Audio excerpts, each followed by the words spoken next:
નમસ્કાર વિદ્યાર્થી મિત્રો, પથદર્શક યુટ્યુબ ચેનલની અંદર આપ સર્વનું સ્વાગત છે.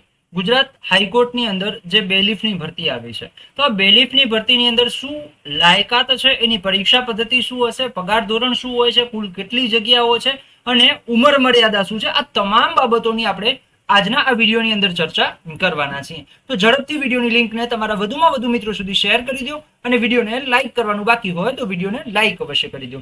એ ઉપરાંત વિડીયોના અંતે જો તમને આપેલી માહિતી સારી લાગે તો તમારા મિત્રોને શેર કરજો અને ચેનલને સબસ્ક્રાઇબ અવશ્ય કરજો. તો વાત કરીએ બેલીફની, તો બેલીફની અને ગુજરાત હાઈકોર્ટની તૈયારી કરતા, બરાબર, ગુજરાત હાઈકોર્ટની તૈયારી કરતા, હાઈકોર્ટની પરીક્ષાની તૈયારી કરતા વિદ્યાર્થીઓ માટે આપણું એક સ્પેશિયલ વોટ્સઅપ ગ્રુપ બનાવવામાં આવેલું છે, જેની લિંક તમને ડિસ્ક્રિપ્શન બોક્સની અંદર મળી જશે. તે ઉપરાંત જે ટેલિગ્રામ ગ્રુપ છે આપણું, એની પણ લિંક તમને ડિસ્ક્રિપ્શન બોક્સની અંદર મળી જશે. ત્યાં જઈને તમે આપણું જે ટેલિગ્રામ ગ્રુપ છે એ જોઈન કરી શકો છો, વોટ્સઅપ ગ્રુપ પણ જોઈન કરી શકો છો. તો બેલીફની ભરતીની વાત કરીએ તો બેલીફની ભરતીમાં એક્ઝામ ક્વોલિફિકેશન એટલે કે લાયકાત શું છે, પરીક્ષા પદ્ધતિ, એક્ઝામ પેટર્ન શું છે, બરાબર, સેલેરી શું છે અને કેટલી વેકેન્સીઝ આવેલી છે, એ તમામ બાબતોની આપણે ચર્ચા કરવાના છીએ. તો સૌથી પહેલા વાત કરીએ કે જગ્યાઓ કેટલી છે, કેટલી વેકેન્સી છે. તો ગુજરાત રાજ્યના જિલ્લા ન્યાયાલયો હસ્તકની પ્રોસેસર, સર્વર અને બેલીફની કુલ 198 જગ્યાઓ છે. કેટલી જગ્યાઓ છે? 198 જગ્યાઓ છે, બરાબર. હવે આ 198 જગ્યા કેની છે ખબર છે?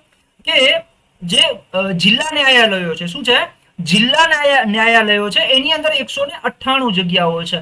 ઓકે. અને ગુજરાત રાજ્યની જે ઔદ્યોગિક ઇન્ડસ્ટ્રીયલ કોર્ટ છે અને લેબર કોર્ટ છે, એ ઇન્ડસ્ટ્રીયલ અને લેબર કોર્ટની અંદર 12 જગ્યાઓ છે, બરાબર. એટલે 198 પ્લસ 12 જગ્યાઓ, એટલે એવું કહી શકાય કે 210 જગ્યાઓની ભરતી છે બેલીફની. કેટલી જગ્યાઓ છે? 210 જગ્યાની ભરતી છે, બરાબર. જેમાં કુલ જગ્યાઓ 198 માં 114 જગ્યાઓ જનરલ કેટેગરીની છે, પુરુષ ઉમેદવારોની, બરાબર. આ પુરુષ ઉમેદવારોની છે, બરાબર. આ સ્ત્રી ઉમેદવારોની જગ્યા છે.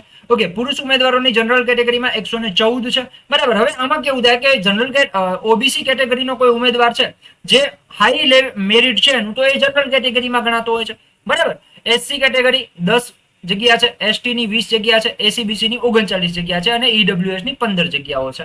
જ્યારે સ્ત્રીઓની વાત કરીએ, બહેનોની વાત કરીએ તો જનરલ કેટેગરીની 29 જગ્યા છે, એસસી કેટેગરીની જગ્યા નથી, એસટી ની 5 જગ્યા છે, બક્ષી પંચની, એસીબીસી ની એટલે કે બક્ષી પંચની 10 જગ્યાઓ છે, બરાબર. અને ડિફરન્ટ એબેલ્ડ એટલે કે જે ફિઝિકલ હેન્ડીકેપ છે એમની 5 જગ્યાઓ છે અને એક્સ સર્વિસમેનની 13 જગ્યાઓ છે, બરાબર. આમ ટોટલ 198 જગ્યાઓ શેના માટેની છે?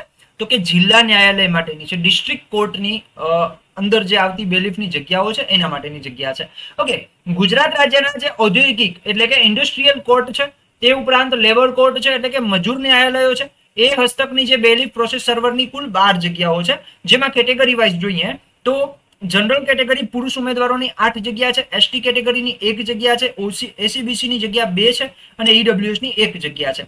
આ પુરુષ ઉમેદવારોની જગ્યા છે અને આ સ્ત્રી ઉમેદવારોની જગ્યા છે, જેમાં જનરલ કેટેગરીની 3 છે અને એસીબીસી ની 1 છે. તે ઉપરાંત ડિફરન્ટલી એબેલ્ડ છે એની 1 અને એક્સ સર્વિસમેનની 1 છે. આમ ટોટલ 12 જગ્યાઓ જે છે એ ઇન્ડસ્ટ્રીયલ અને લેબર કોર્ટની છે, જ્યારે 198 જગ્યાઓ છે એ ડિસ્ટ્રિક્ટ કોર્ટની અંદર આવેલી બેલીફની જગ્યાઓ માટેની છે. ઓકે. તો આ વાત કરી કે કેટલી જગ્યાઓ આવેલી છે.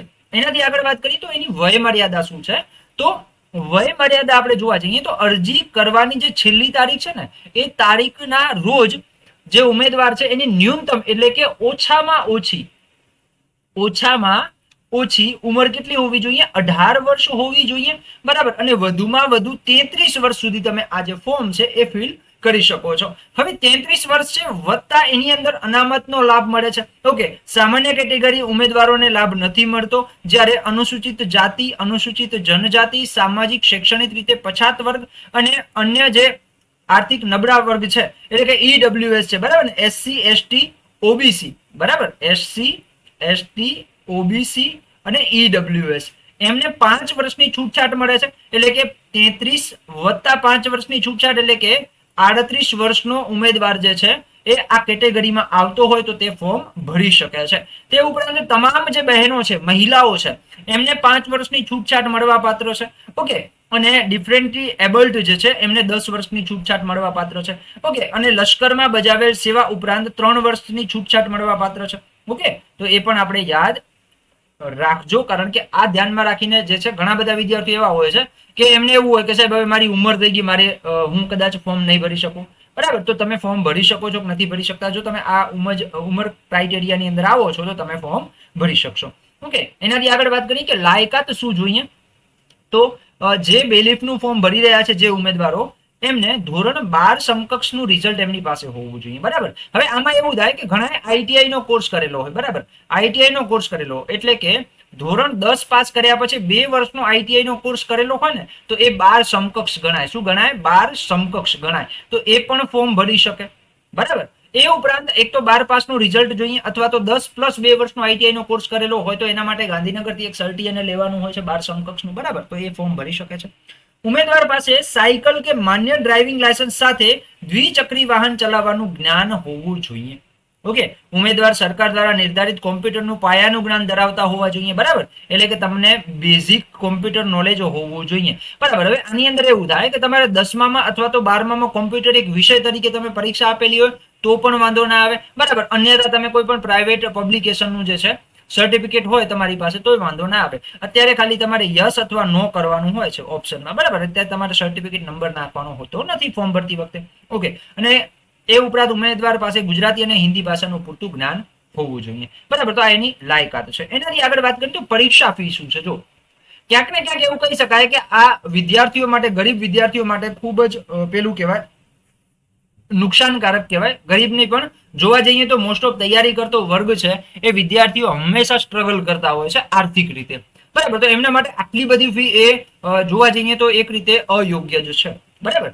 તો જનરલ કેટેગરીના ઉમેદવારો માટે 1500 રૂપિયા છે ફી, પ્લસ બેંક ચાર્જ છે, બરાબર. અને 750 રૂપિયા જે છે એ રિઝર્વેશન કેટેગરી એટલે કે અનુસૂચિત જાતિ, અનુસૂચિત જનજાતિ, સામાજિક શૈક્ષણિક પછાત વર્ગ અને અન્ય જે પછાત વર્ગ છે એમના માટે, બરાબર. 750 છે માજી સૈનિક અને ડિફરન્ટલી ઉમેદવારો માટે. ઓકે, તો એની સાથે બેંક ચાર્જ. તો આ પરીક્ષા ફી છે. એનાથી આગળ વાત કરીએ પરીક્ષા પદ્ધતિ શું હશે. તો પરીક્ષા પદ્ધતિની વાત કરીએ તો પ્રથમ પરીક્ષા 2 તબક્કામાં હોય છે, બરાબર. ક અને ખ અથવા તો એ અને બી. પહેલી પરીક્ષા છે હેતુલક્ષી પ્રકારની, એટલે કે તમારે એમસીક્યુ બેઝ તમારે આપવાની હોય છે પરીક્ષા, બરાબર. 100 ગુણ હશે અને 90 મિનિટ એટલે કે 1 કલાક ને 30 મિનિટનો તમને સમય આપવામાં આવશે, બરાબર. આ પરીક્ષા પાસ કરો છો, આ પરીક્ષાની અંદર તમારે મિનિમમ તમારે 50% માર્ક્સ લાવવાના હોય છે. ઓકે, અને એમાં પણ જે છે આ પરીક્ષા પાસ કર્યા પછી તમારે મુખ્ય પરીક્ષા આપવાની હોય છે. મુખ્ય પરીક્ષાની અંદર તમારે વર્ણનાત્મક લખવાનું હોય છે, બરાબર. વર્ણનાત્મક એટલે ફકરા પરથી જવાબ લખવા, એવા પ્રશ્ન તમને અહીંયા પૂછાતા હોય છે. હેતુલક્ષી પરીક્ષાની વાત કરીએ જો એનો 3 કલાકનો સમય છે, બરાબર. 3 કલાકનો સમય છે. પેપર જે વિભાગ 2 છે વર્ણનાત્મક પરીક્ષા છે એનો 3 કલાકનો સમય છે અને 100 ગુણ છે. હેતુલક્ષી જે પહેલી તમારી પ્રાથમિક કસોટી છે એને ગુણ 100 રહેશે, બરાબર. ગુજરાતી ભાષામાં એ પરીક્ષા હશે અને દરેક ખોટા જવાબ દીઠ 0.33 નેગેટિવ માર્કિંગ હશે. જો હાઈકોર્ટની બધી પરીક્ષાઓમાં 0.33 નેગેટિવ માર્કિંગ સિસ્ટમ લાગુ હોય છે, બરાબર. પરીક્ષાનો સમયગાળો 1 કલાક અને 30 મિનિટનો રહેશે, બરાબર. અને જેની અંદર ગુજરાતી, સામાન્ય જ્ઞાન, ગણિત, રમત ગમત, રોજબરોજની ઘટનાઓ અને કમ્પ્યુટરનું જ્ઞાન, આ જે છે ને આ વિષયમાંથી પ્રશ્નો પૂછાવાના છે. ઓકે, તો આ વાત કરી. હજી આનો આપણે ડિટેલ વાઇઝ એક લેક્ચર બનાવીશું કે જેની અંદર તમને સિલેબસની અંદર કઈ કઈ બુકો તમે વાંચી શકો એવો એક આપણે અભ્યાસક્રમનો જે છે એક વિડીયો બનાવશું, બરાબર. ચલો એનાથી આગળ વાત કરીએ કે પરીક્ષા પદ્ધતિ તો ઠીક છે, પણ પગાર ધોરણ શું છે. જો અહીંયા કને પગાર ધોરણની વાત કરેલી છે ને, પગાર ધોરણ, બરાબર ને. પગાર ધોરણ શું છે તો પે મેટ્રિક્સ 19,900 હોય છે તમારો શરૂઆતમાં, બરાબર. અને એના પછી ફૂલ પગારમાં તમે લાગો છો, બરાબર. જે તમારો પ્રોહિબિશન પીરિયડ હોય છે અમુક સમયનો, બરાબર. 3 વર્ષ કે 5 વર્ષ માટે ફિક્સ હોય છે, એના પછી તમારો પગાર વધતો હોય છે. પણ આ 19,900 છે, બરાબર ને. 19,900 છે, એમાં વત્તા તમને હોમ રેન્ટ મળતું હોય છે, બરાબર. ઘર ભાડું મળતું હોય છે, વત્તા જે તમારા કપડાં છે એને ઇસ્ત્રી કરાવવા માટે એટલે લોન્ડ્રી ચાર્જ મળતો હોય છે, વોશિંગ ચાર્જ મળતો હોય છે. એટલે આ બધું ભેગું કરીને તમને 21,000 પ્લસ જે છે ને તમારો પગાર થઈ જતો હોય છે. 20 નહીં પણ એવું કહેવાય કે 22 પ્લસ થઈ જતો હોય છે, બરાબર. અને તે ઉપરાંત વાર્ષિક રજાઓ પણ તમને સારામાં સારી મળતી હોય છે. ઓકે, તો આ વાત કરીએ આપણે બેલીફની અંદર જે પણ કાંઈ ઉપયોગી માહિતી છે એની આપણે ચર્ચા કરી. તો આવા જ અવનવા વિડીયો જોવા માટે આપણી સાથે જોડાયેલા રહો. આપણા ગ્રુપની અંદર જોડાઈ જાઓ. વોટ્સઅપ ગ્રુપની લિંક તમને મળી જશે ડિસ્ક્રિપ્શન બોક્સની અંદર. ઓકે, ચલો મળીએ નેક્સ્ટ વિડીયો સેશનની અંદર. ત્યાં સુધી જય હિન્દ, જય ભારત.